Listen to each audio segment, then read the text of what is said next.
जब माता सती ने दक्ष के यज्ञ में अपने प्राण त्यागे और महादेव ने उनका शरीर उठाकर ब्रह्मांड में तांडव किया, तब भगवान विष्णु ने अपने सुदर्शन चक्र से मां सती के शरीर को खंड खंड कर धरती पर गिराया। जहां जहां अंग गिरे वहां वहां जागे शक्तिपीठ। और ऐसा ही एक शक्तिपीठ है जो आज भी हिमालय की ऊंचाई में छिपा है, मां दक्षायणी शक्तिपीठ। ये शक्तिपीठ स्थित है तिब्बत में कैलाश पर्वत की दक्षिण पश्चिमी तलहटी में पवित्र मानसरोवर झील के समीप। इस स्थान की आध्यात्मिक ऊर्जा इतनी तीव्र है कि साधक यहाँ पहुंचकर स्वतः ध्यान में उतर जाते हैं। यहाँ मां सती का दायां हाथ गिरा था। ये अंग कर्म, यज्ञ, दक्षिणा और समर्पण का प्रतीक माना जाता है। मां यहाँ दक्षायणी के रूप में पूजी जाती हैं, अर्थात दक्ष प्रजापति की पुत्री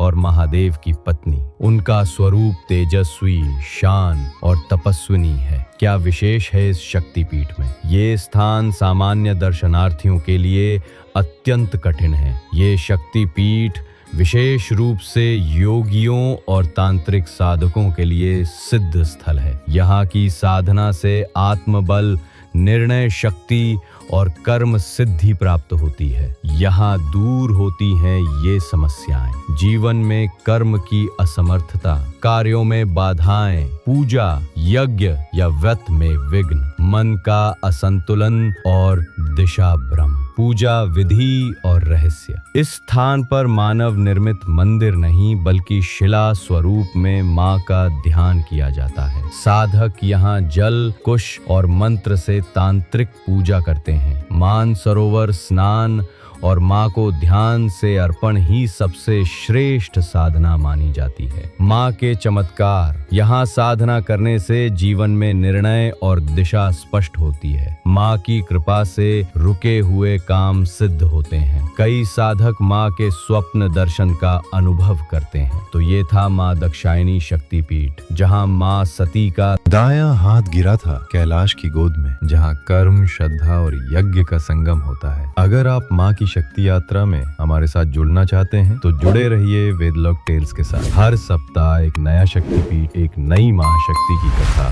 अगले एपिसोड में चलेंगे उस शक्तिपीठ की ओर जहां मां सती की नाभि गिरी थी और मां पूजी जाती हैं जठराग्नि, आत्मबल और आयु की देवी के रूप में, मां बिरजा शक्तिपीठ। जय मां दक्षायणी। ओम दक्षायणे नमः।